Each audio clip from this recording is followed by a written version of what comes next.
Hello friend, চলে এসেছি নতুন একটা ভিডিও নিতে। অ্যাটলিস্ট 6 নিয়ে এই যে জলগুলা হচ্ছে এটা কিন্তু কমতেই না, উল্টে কিন্তু আরো আরো বেড়ে যাচ্ছে। প্রচুর রিউমার ছড়াচ্ছে, এরকম ছড়াচ্ছে যে আবার নাকি সালমান খানকে অ্যাপ্রোচ করা হচ্ছে। তোমাদের প্রথম থেকে যদি বলা হয় তো প্রথম থেকে বলি যে এই সিনেমাটা অ্যাটলিস্ট 6 সিনেমাটাতে প্রথমে সালমান খান করার কথা ছিল এবং কমল হাসানের ছিল।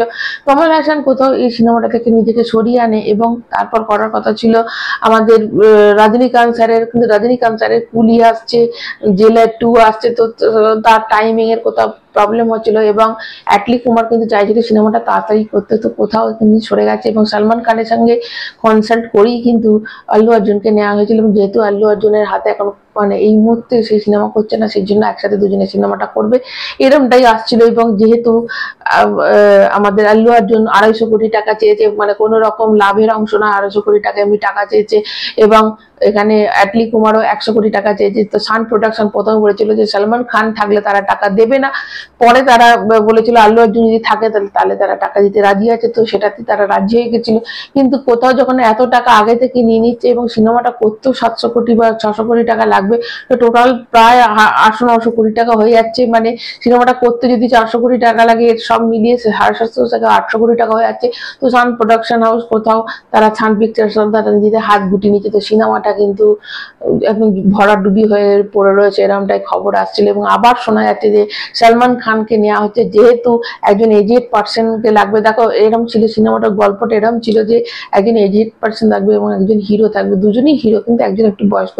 কিন্তু রজনীকান্ত স্যারের বা কমল হাসান কেউ যখন করছে না, তাই বলেছে গল্পটাকে একটু পাল্টে দুজনকে নেওয়া হবে। তার এটা কখনোই কিন্তু সত্যি কথা নয়, কেননা দেখো অবশ্যই তারা আল্লু অর্জুনকে নেবে। এবার যদি স্ক্রিপ্টটা যদি কোথাও পাল্টে নেয়, দেখো মানে পুষ্পা 2 প্রথম ইন্ডিয়ান কোন সিনেমা যেটা 72 কোটি মানে নেট কালেকশন করেছিল, হিন্দি বেল্টে নেট কালেকশন 72 কোটি টাকা। এবং সালমান খানের এই যে সিকান্দার, এটার হাইপটা এত বেশি আছে, এটাও কিন্তু একটা ফার্স্ট ডেতে যদি 80 মানে 75 কোটি হয়ে যায়, কোনো কিছু অবাক হবো না, কেন সিনেমাটা জাস্ট টিজার থেকে কিন্তু প্রচন্ড হাইপ বেশি আছে।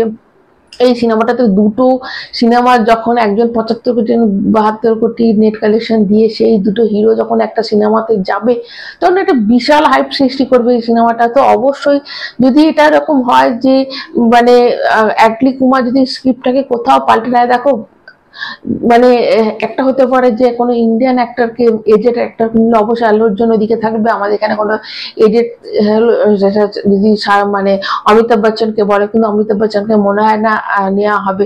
কিন্তু গল্পের স্ক্রিপ্টটা যদি একটু পাল্টে দুজন হিরোকে নেওয়া হয় সেম বয়সী, তাহলে গল্পটা যদি পাল্টে করা হয়, তাহলে এর থেকে কিন্তু বড় বিশাল মানে সিনেমাটার হাইপটা কোন জায়গায় যাবে এবং সিনেমাটা ফার্স্ট ডে কালেকশন কি হবে ভাবা যাচ্ছে না। কিন্তু এরমটা কিন্তু সবটাই রিউমার, ভেতরের খবর আসছে যে হয়তো চেঞ্জ হলেও হতে পারে, কিন্তু এরকম কিন্তু কোনো অফিসিয়াল নিউজ নেই যে অ্যাটলি কুমার তার গল্পের মানে তার স্ক্রিপ্টটাই পাল্টে দেবে যে দুটো হিরোকে নেবে। কিন্তু একটা যে এজেড পার্সন সেটাকে পাল্টে দুটোই কম বয়সী মানে দুটো হিরোকে নেওয়া হবে, এরমটা কিন্তু এখনো শোনা যায়নি এবং এটা হওয়া খুব একটা সম্ভব নয়।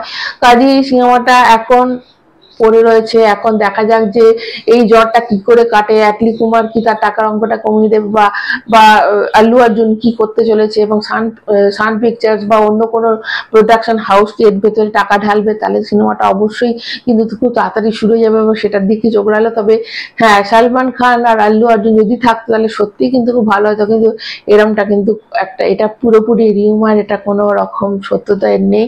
কাজী কিন্তু যদি হয় তাহলে খুবই ভালো হয়। তোমাদের মধ্যে কি এরকম হলে তোমরা কতটা এক্সাইটেড হবে অবশ্যই কমেন্ট করে জানাবে। এরকম হলে কিন্তু বিশাল ভালো হয়, কি বলো? অবশ্যই কমেন্ট করে জানাবে। যারা নতুন তারা চ্যানেলটা সাবস্ক্রাইব করবে, ভালো লাগলে একটা লাইক দিবে। সবাই ভালো থাকবে আমার মতো।